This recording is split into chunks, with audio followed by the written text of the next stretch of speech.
因为这样要停一起停，不要说他要过车子还要等他就我觉得行人就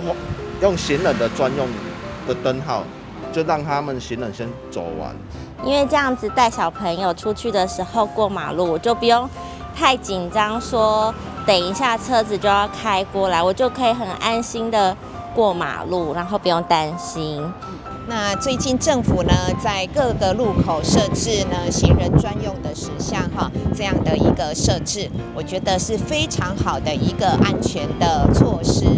主要是我们的孩子呢，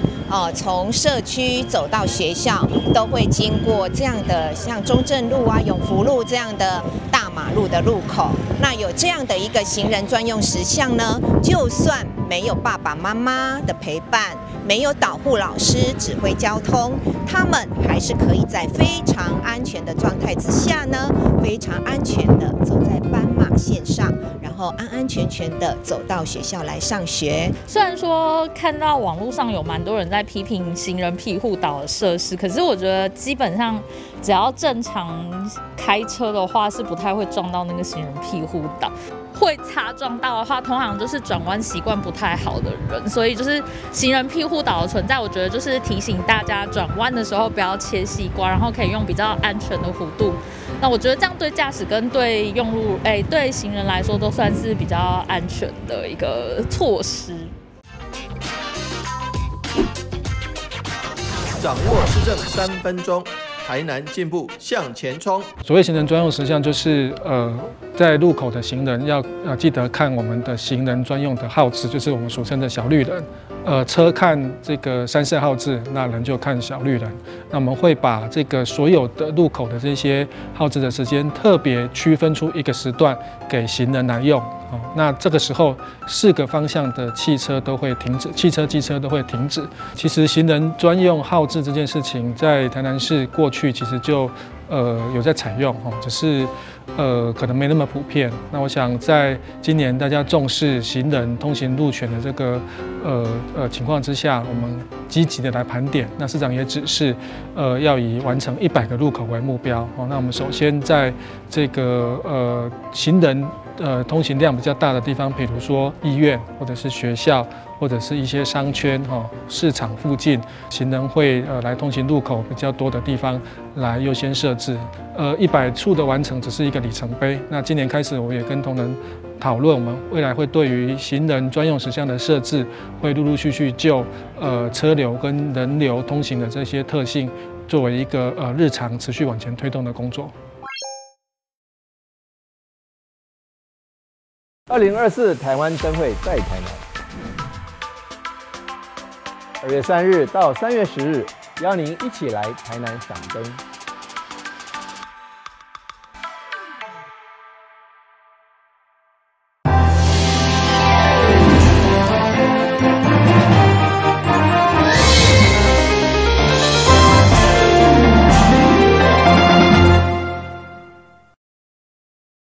立委陈廷辉表示，迎接2024年，今年的龙年造型，开运的红包特别设计成拢有新的造型。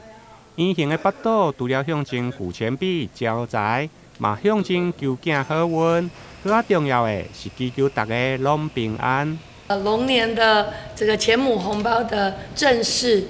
公开亮相，然后正式能够让大家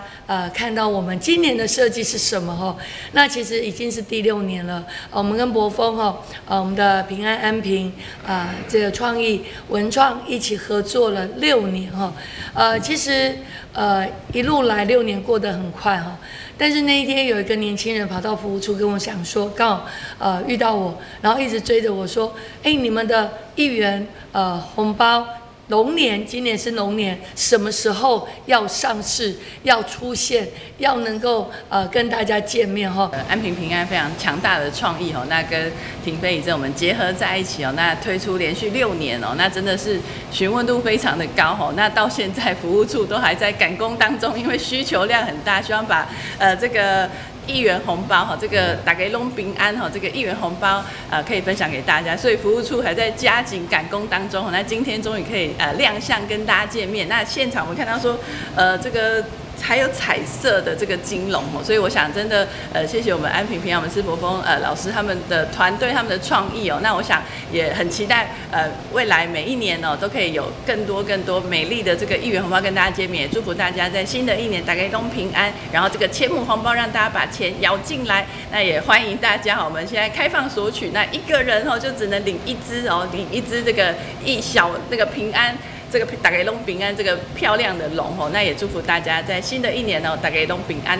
有了安平平安文创业者施伯峰、甲立委陈廷辉、和议员陈义丁合作，连续6档发挥创意，除了1元复始2年的开运红包，另外还佫设计如意造型龙如意和圆龙造型的小龙药做时刻啊，希望为新的一档增添福气。立法委员连续多年来支持我们安平的在地文创，那我们从猪年到现在走了第6年那今年龙年我们想说龙是一个很好的意象那首先看到这个龙的肚子是不是圆的我们是用古钱币代表龙无忌第二个当然龙平安了第三个其实台湾现在少子化所以其实需要什么？需要多生一些小孩，所以龙五星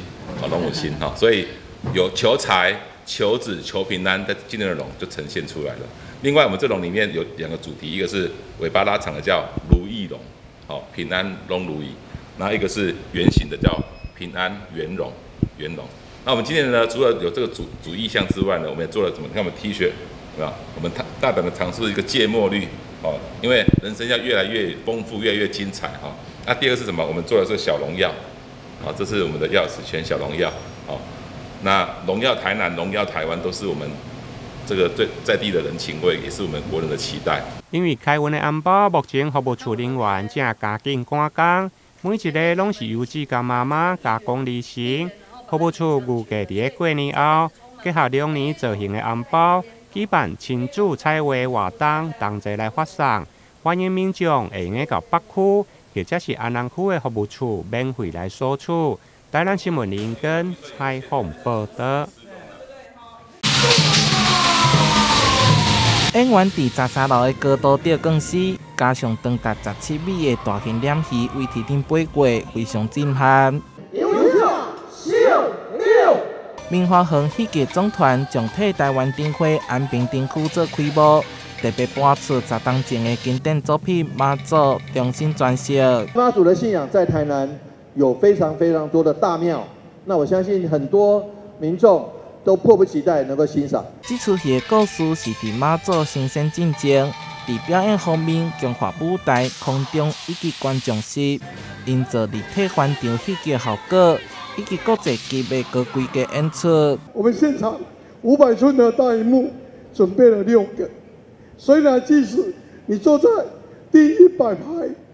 你都可以看到检查出来孙翠凤老师有没有长青春痘？大家要仔细的看，观音有千手观音。妈祖也有很多的分身，哪里需要妈祖，妈祖就会出现。但是妈祖一个人要怎么分身？所以在我们的戏里面，总共会出现几个妈祖呢？到时候请各位观众，你好好的看一看。妈祖总计出动321名无前无后人员，同时邀请到台南安平天后宫的新将队勘察家队，将造予观众盛大的技术响应。台南新闻出发采访报道。文南社区扩大预防犯罪宣导游行，这次活动特别邀请到警察局第6分局副分局长林家辉、金华派出所赖杰贤所长、议员卓淑慧、林美燕、南区区长肖秀华等贵宾，做伙来游行宣传预防犯罪重要。为今开始暗时10点，到2月15暗时12点，是咱的加强重要节日安全维护工作。拢总有15天。今年的这个工作主轴同款是治安平稳、交通顺畅、民众安心。阮分局呢已经动员所有的员警、各咱民力，包括咱在座这守望相助的这大哥大姐，共同来维护咱南区的治安和交通。咱每一档拢伫这个所在来举办这个治安这种宣导的活动吼。办理吼，有共款有这个巡守队，但是要像咱办甲咧有声有色真正无。所以无摕牌啊拍坡啊，就无好，但你拍坡啊安尼啦吼。哦，真正无简单，感谢大家为着咱社区诶这个治安吼付出这样多。咱的文兰丽丽长哈，他是这个龙头做的带领的，我们在社区里面也好，里里面也好，做了就是讲，甲咱里面非常贴切，所有的活动。我想咱的巡守队是咱的，会当讲是咱台南市数一数二的吼，莫讲咱南区啊，是台南市数一数二的，咱要比赛拢是伫第一点的啦。这20年来哈，秉持的我们社区的治安哈，这样不分日夜的全力的一个配合巡守。那其实我一直有在全哥的那个 FB 看到各位哈，在巡守守护这个家园这么辛苦。那在这边代表市长感谢大家。里长陈清泉表示，文兰社区每档的同行拢会办理游行宣传，举办至今已经有20活动，目的就是希望提醒民众在春节期间要做好防毒措施，加强各项预防犯罪认识。今仔呢是咱台南市政府呢，咱全国同行头一天。同行这个时间就15天啦吼，因为咱会当文南里呢遵守队已经20几天啊。当年同行迄天呢，阮会大游行，甲咱里面呢报告，讲需要出国佚佗呢，会当甲咱文南里遵守收登记，咱派出所甲巡守队加强巡逻，所以伫遮呢，互大家过年过得足欢喜，所以伫遮呢祝大家新年快乐，大家平安。这场由社区发起的游行，结合守望相助队、警察甲民防。公所甲民代所组成的游行队伍，透过放送头向社区大众放送防抢、防偷、反诈骗等多项宣传，以营造平安、和乐、温馨的家园。记者张世伟采访报道。进入台南市东区精华地点，占地150坪，开10万总红，拥有7个主题展览区的家具店。迎接新的一档正式举办开幕精彩，场面盛大闹热。3、2、1，请用钱！祝福爱丽丝台南森赏旗舰店生意兴隆，财源广进，大展宏图，大业千秋。房价真的是太高，所以坪数呢可能会越来越缩小。那所以其实定制家具呢，在这方面就是非常的适合现在的就是小家庭。假设说空间没有这么大的话，我相信利用就是客制定制的家具，它可以让我们的空间的这个尺寸呢，跟家具更为的结合。家具店所营造的就是以厝为中心，要让参观家具的民众参照欣赏画廊同款的优雅舒适。打造属于家己梦想当中的厝。我们也没有所谓的门市小姐，所有的员工都是所谓的家配师，那会依照你的需求，然后去帮你做客制化的搭配。所以你只要说有任何尺寸、颜色，或是说规格的不同的，我们都可以特别帮你做定制。面对2024年新的一档，也正在伫台南首次创立家具家配师，会当到消费者厝内协助伫设计、材质等方面的设计。甚至对风水的角度来分析如何提升家己的运势，成为居家设计新的潮流。青龙年呢，我希望大家呢可以选择适合自己的这个五行的颜色，然后配合自己明年的整体运势。我相信有这些颜色的就是搭配呢，大家的整体运势，明年呢财运一定是非常好的。家具店强调，因的家具不只是产品，嘛是艺术品，更是生活故事的一部分。希望提供在地民众新的选择。台南新闻阮吉采访报道。走进智慧绿建筑里头，林林总总有高达30项以上智慧生活科技产品展示，像是瓦斯有监控，让使用上更加安全。启动瓦斯测试警报。开灯与关灯的功能也非常方便。启动睡眠，关闭灯光，关闭电动窗帘。还有像地震时可以提供躲避的避难衣橱，以及有别于普通浴缸的走入式浴缸，减少长者为了跨越可能导致跌倒的风险。走路式的浴缸是从日本过来的哈，就是这样的一个厂商的设计是希望说符合长者想要泡澡的一个需求，那又不希望他在使用浴缸的过程当中有一些不安全的一个操作姿势，所以它是利用开门式的方式，然后走进去，对，然后呢漏水的部分呢也很容易操作。智慧绿建筑智慧住宅南部展示区位在高雄市政府4维行政中心1楼大厅，走一趟展示区可以提供不少住家改造的构想。从107年揭幕开始，已经超过18万9千人次参观。Smart Home 智慧住宅展示区特别打造成完整的生活空间，展示的都是国内智慧科技产业制造的新颖技术产品。Smart Home 呢，其实对民众来讲它是一个还大家蛮受欢迎的地方所以来4维行政中心掐工的民众他其实参阅率还蛮高的。截止从107年到现在我们大概有18万9千人次的一个参观所以民众有兴趣的话，也可以找我们公务局建管处来预约。随着宅经济与高龄化社会的来临，智慧住宅的需求也愈来愈高。高雄市政府引进的展示区，就是让民众能够轻松体验智慧住宅的魅力。更开放预约导览，也欢迎民众前往体验。记者张王佩中收听高雄报道。一张张动物们遭到捕兽夹夹断手脚的照片在荧幕上出现。去年11月底，柴山上的台湾猕猴幼猴被发现遭捕兽夹夹断手掌，消息一出，引发各界关注。柴山我的家保护推广协会理事周中元指出，政府早在多年前就明定不可以再使用捕兽夹，但至今在山区还是可以发现动物遭到捕兽夹夹伤的惨况。寿山自然公园每一年都有培训一些志工在做劝导。那这个劝导包含巡山，那事实上他们有些东西是很难去寻到或找到，有时候是放在下面，那小朋友有时候真的是不晓得是不是那边有捕兽夹，跑来跑去，有可能会就这样受伤。那如果说我们在末端这里来做一个执法，真的是很困难，尤其是在界定国家自然公园的范围跟林务局的范围刚好有界限的。那如果说猴子跑过去那边，或者是人跑过来这边，是由哪一个单位来管？所以为什么我们一直要呼吁要中央来统筹各地方、各单位来一起执行？好，如果说我这个人今天我踏到了国家自然公园，就由保七总队来处理；如果说我走出来了，不在国家自然公园，到林务局就变成地方性的警察局。警察单位要来处理，这个就是我们在地方政府很难去执行的。事实上，在山区发现捕兽夹的踪迹，并非偶发事件。时任立委参选人郭背宏竞选办公室发言人林宇凯提到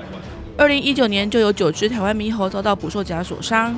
2021年5月，也有民众在柴山的木栈道目击台湾猕猴拖着捕兽夹移动。林宇凯呼吁政府应该重视这个问题，从源头管理才能有效改善现况。今天最主要诉求就是国内的兽夹制造必须要被列管。如果说我们的制造端没有办法管理的话，在末端你要去做使用端的查缉，根本就是难如登天。所以我们希望中央政府可以去看到动保法里面，其实对于兽夹的管理不只是使用的管理，而是从制造贩售端就要管理。如果让地方政府自己只能够从使用端来管理的话，我们完全无能为力去处理兽夹乱窜的这种情况。所以在这边最主要的议题就是呼吁中央政府，我们中央民代看到地方兽夹的问题。上个礼拜这只台湾猕猴幼猴整只手掌断掉，就是兽夹造成。它是在一般登山客会经过的兽径上面去受伤的，所以这个事情不单单是只有动物的问题。如果哪一天我们的小朋友也不小心被兽夹夹到，难道大家希望这样的情况发生吗？从2019年柴山猕猴就9只被断掌，到现在上个礼拜乌山头保护区一样9只猕猴被兽夹夹断。这样的事情，难道中央政府就视若罔闻吗？我们希望说可以呼吁中央来重视这件事情。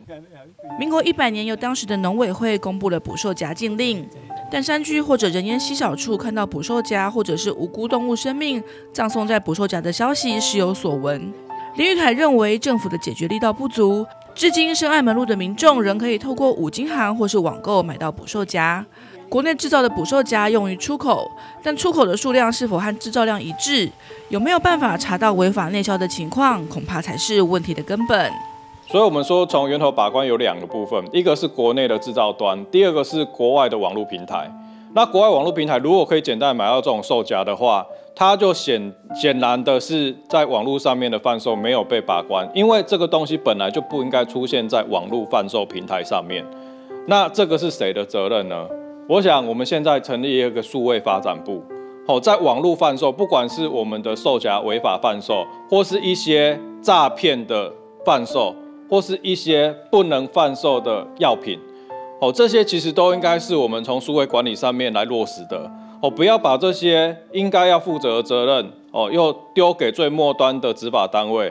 当然我们知道说，动保法里面有规范说15000、70000以上、75000以下的罚款，但是那是在确定使用者对象的时候，你才能够进行裁罚。现在地方在查缉的时候，根本就无法确定兽夹的使用人为何的时候，你没有办法执行这样的法规啊。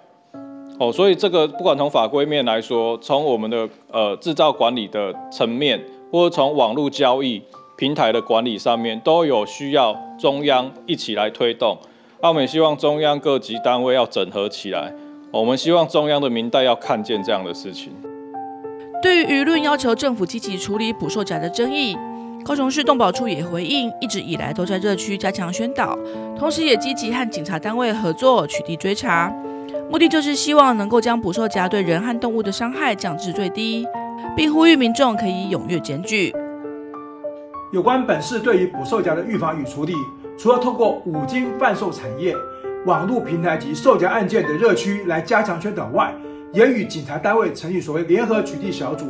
对于兽夹通报案件积极来追查。统计今年1到10月份的案件没入、收山以及动物的救援、缴获兽夹合计40只。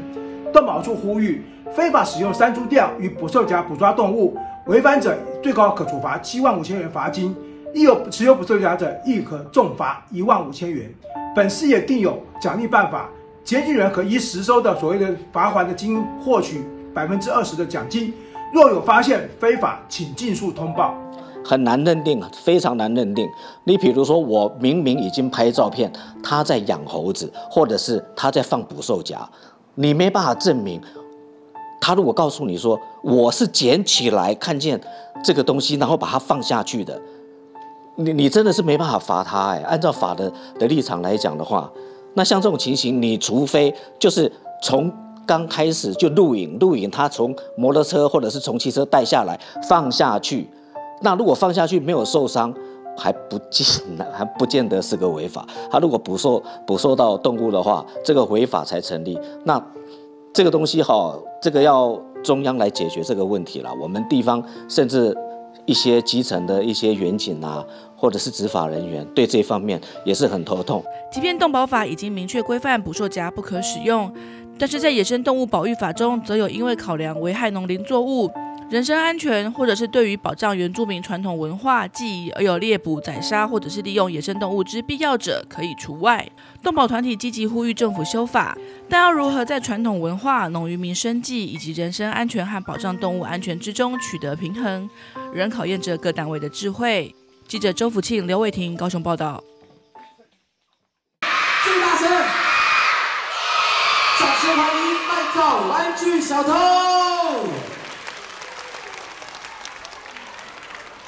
老师觉得他们的心情怎么样？很兴奋，就是很期待这出的演示。那因为有的小朋友他还没有这样子的看剧团的初体验，今天是他们的初体验，这样子。对，再大声一点。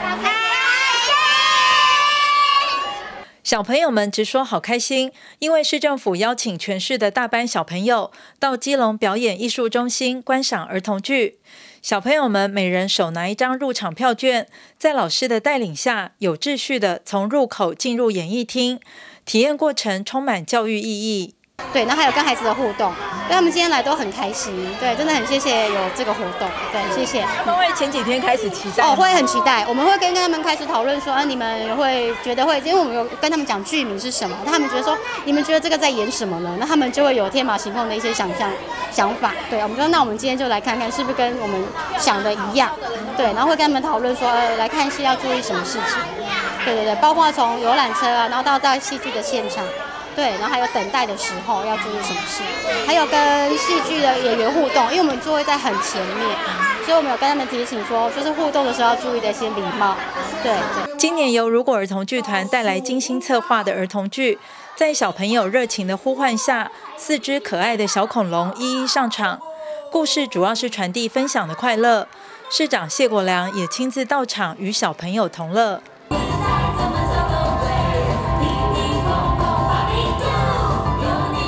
来参加我们的活动，我是强哥啦，强哥哦，不是美国奶奶哦，感觉是强哦，就是看我们节目长大的，对，太好笑了。对，今天很高兴，我们赵志强强哥是来参加我们的很有意义的这个儿童剧场的体验活动。对。那我们现在在基隆，基本上就是可以说全面式的让。孩子在基隆长大，甚至让外地的父母带孩子到基隆游玩，都能够有一个好的体验、舒适的环境跟一个很多元的玩法。那今天的这个活动也是如此。谢谢强哥今天的到来，跟我们增添光彩。谢谢市长，谢谢。也希望有机会能够更多的艺术工作者、表演艺术家，或者是其他的各类型的艺术工作者。在基隆能够为小朋友、为同学们来互动、来交流。基隆其实一直是我们很期待在这边能够展现的舞台。这个剧场体验活动也特别邀请伊甸基金会早疗班学童共同欣赏，将艺文欣赏融入爱与分享。而从现场观察，透过剧场的互动，也让小朋友能学习剧场礼仪，落实品德教育。借此学习到课本以外宝贵的知识和经验。记者黄日升、陈淑平基隆报道。